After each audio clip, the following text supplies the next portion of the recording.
What's going on, guys, and welcome to another ZooLab channel video. Today I'm going to walk you guys through some simple lighting setups. We officially started a series a couple videos back where we dropped our first video on simple lighting setups, and hopefully you guys liked that video and enjoyed it. And for this one, I'm just basically going to be talking about a different project, keeping the same theme up. Simple lighting setup. Okay, so a little context on this project. We have been working with this amazing company and client called Adaptive Training Foundation, ATF. And essentially what they do is they work with disabled veterans or civilians that have disabilities. And their main goal is to rehabilitate them through fitness, through mental exercises. So we were able to capture and had the honor of capturing an amazing short mini documentary on two main heroes of the video. And essentially the video was kind of showing the struggles that they have of doing normal tasks. And basically what the client wanted the video to show was how they are able to rehabilitate them and give them new skills and help them go beyond what they thought they were capable of. And I'm just gonna run through a few different scenes and show you guys how we lit them. So let's park it right here with my man laying on the couch. This was a super easy setup. It has to be simple because it's in this series, Simple Lighting Setups. I've mentioned in other videos before, we have more elaborate setups. These setups are not that. They're really simple, quick, and we made some great images happen in a short amount of time. We have a cool blind effect on the couch, and we got a lamp on. Realistically, he probably wouldn't have those things on if he's trying to sleep. He's probably gonna have all the lights off, but we can't make a great looking image if all the lights are off. So we got creative, and we utilized the orange tungsten lamp on the left to kind of be our motivation. And when I say simple, I mean simple. We had three basic lights, okay? The one on the right, our first main key, was our Amaran F22. That had a grid on it and was overhead so that we can give him a nice edge on his face. To kind of fill in the shadows on the ground, we literally just laid down one of our Nanlite Pavo tubes at a lower percentage, just to kind of bring up the levels a little bit on the ground. I know it's not realistic, but hey, if it looks good, it's all good. I always heard it said this way: perfect is the enemy of good. And so when we looked at this image in our last light to finalize this look and really give that pop of texture is a Amaran 200X, and we slapped our beloved Godox spotlight attachment, the 26-degree spotlight attachment.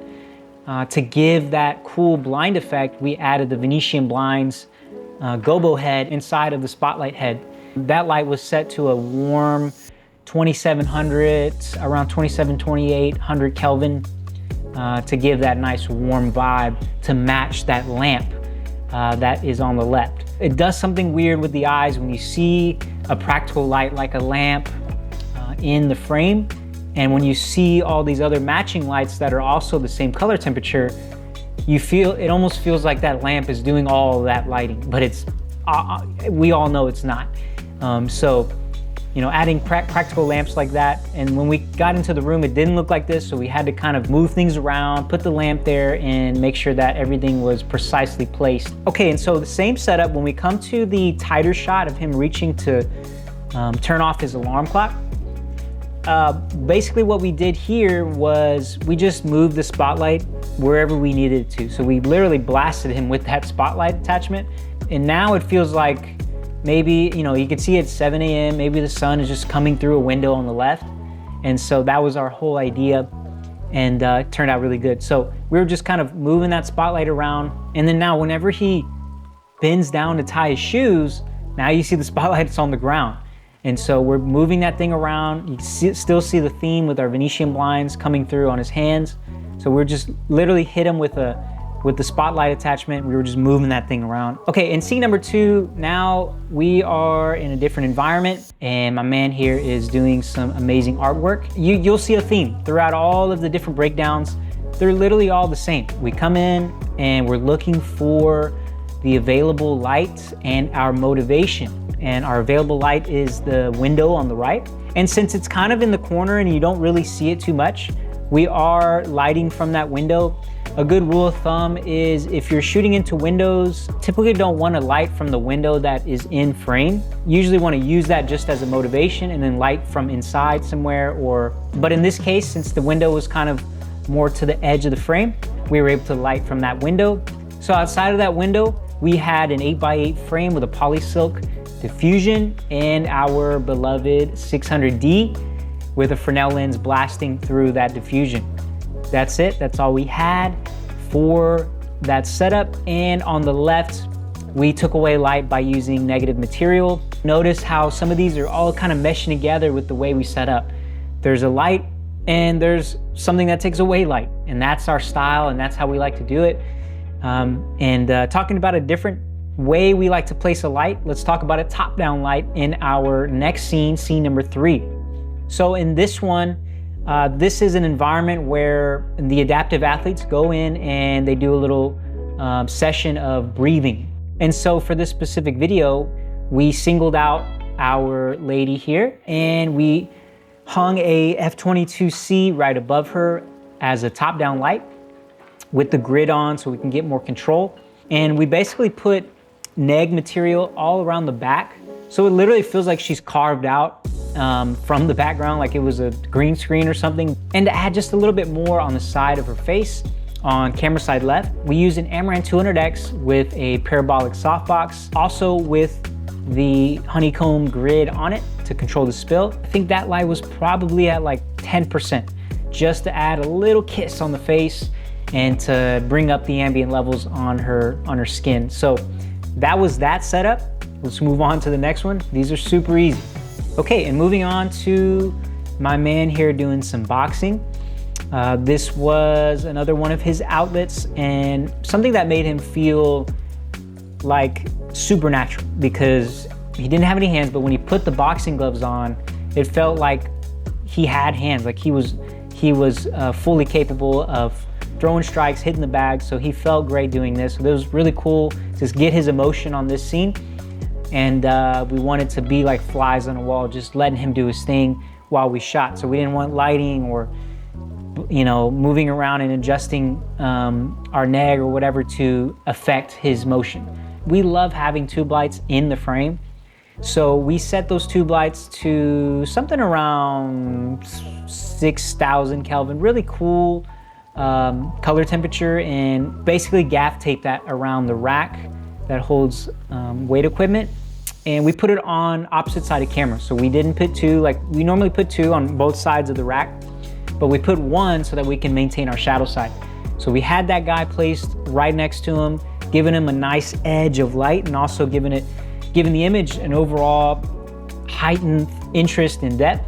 And for our main key source to kind of bring up all the ambient levels here, we had, since the space is so big, we were able to roll around a 12x and we basically blasted our 600D through that with a Fresnel lens. Again, another simple setup, 2 lights, a tube light, giving them a nice edge and interest in the shot, and a 600D blasting through a 12x. And you know, if you don't have a 12x, or if you don't have a 600D, maybe you have a 300D, or you know, even just a 200X, you can easily do this setup still. Maybe use that with a softbox and giving him a nice key. As long as you're following the concepts of shooting on the shadow side to add interest and depth to your shot, making sure that you get great frames and angles. See how we're shooting through different objects in the frame. We're adding foreground. And this goes back to one of our other videos where I talked about that in how to get better B-roll. And ultimately, when we're working with people that aren't professional actors, then we want to be fast. We want to be courteous of their time. So our lighting setup should follow that. It should be simple. It should be easy. It shouldn't take an hour, and while they're waiting there, you're setting up. It should be fast. Practice at home. I always preach this, practice at home. Do your setups at home so that when you get to set, everything runs smoothly.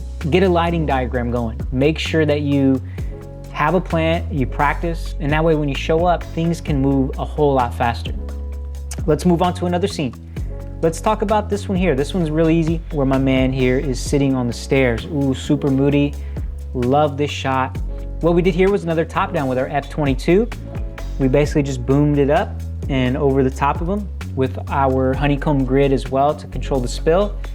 And the light fall off on the stairs was just perfect. See how it's kind of it's going from light to dark, and then you see the layer in the back with the added accent light in the background. So upstairs was where he was laying down on the couch, the first scene I talked about. So we kind of got efficient there, and we used one of the lights, probably the 200X that had the spotlight. We probably took the spotlight off and maintained the 2700 Kelvin color temperature that we had on the Amaran 200X, and just blasted it into the ceiling. And it created a nice pop of color in the background and nice color contrast between the blue and orange here. So, ooh, and I love this last scene. Such an amazing and inspiring scene where Our Lady here in this documentary was, walking, and she had a spinal cord injury, so she has a hard time walking. We wanted this to have some real nice moody tones to it, and we love the orange and teal, a color contrast that we maintained throughout the video, and so we wanted to maintain that here. Another use of the Amaran 200X, we put the dish on it, the basic, I don't even know what you call it. Is it a dish? I always call it a dish. Hat. You could use it as a hat as well, a cone, whatever you want to call it. But we had that on the light, twist the knob to 2700 Kelvin, and shot them backlit. That was the setup for this scene, and it turned out amazing. No extra lights on that one, just a nice hard backlight. Felt like there was plenty of different looks in this mini documentary, and I encourage you guys to watch it. Watch the full version. I'll drop the link in the description down below so you guys can check out this inspiring and encouraging video. Let us know, guys, if you like this series. Again, the SLS series, the simple lighting setup. So make sure you guys drop a comment down below. Don't forget to hit that notifications bell so you don't miss any of our next videos. Don't forget to like, comment, and subscribe to the channel. We appreciate you guys a ton, and we'll see you in the next one.